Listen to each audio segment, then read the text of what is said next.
Time now for your forewarned weather with Garrett James.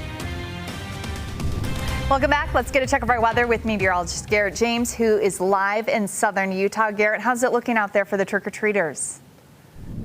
Oh, honestly, things are looking just about as good as they can. Temperatures could be maybe just a hair higher. However, really not a bad night for trick-or-treating. We take a look at the radar and we can see that, well, there's no rain out there, so conditions staying clear, but it's all thanks to a high pressure system.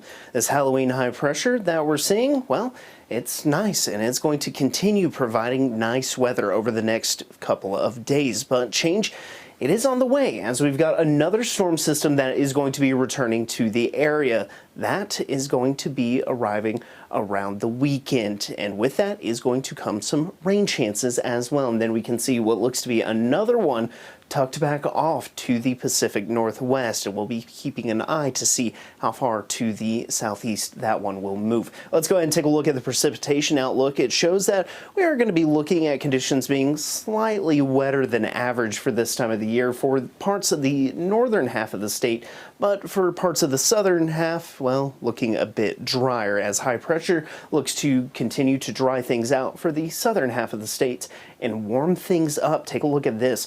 Through the 6th through the 10th, we're going to be looking at conditions staying above average.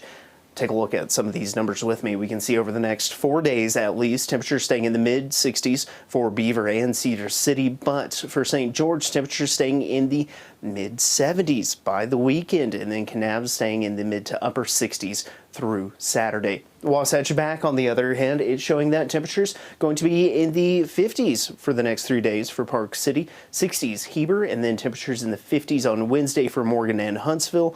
Then on Thursday, the low 60s, 50s by Friday for both. Then high temperatures trend.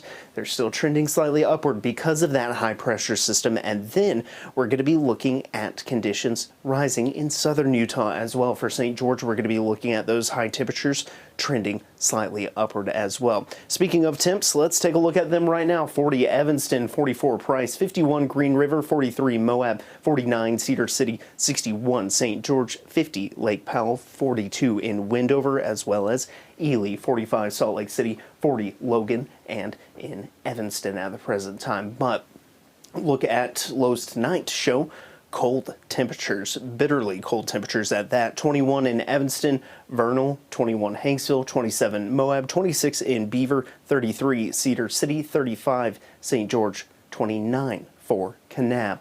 Meanwhile, highs tomorrow, we'll be looking at the low 60s for Ely and Elko, upper 50s for the Wasatch Front, and then for St. George, the upper 60s. Let's take a look at the Wasatch Front 7-day forecast. It shows temperatures in the upper 50s Wednesday, 60s by Saturday, but back to the 50s Sunday and through Tuesday. St. George, on the other hand, temperatures pretty much in the 70s with dry conditions.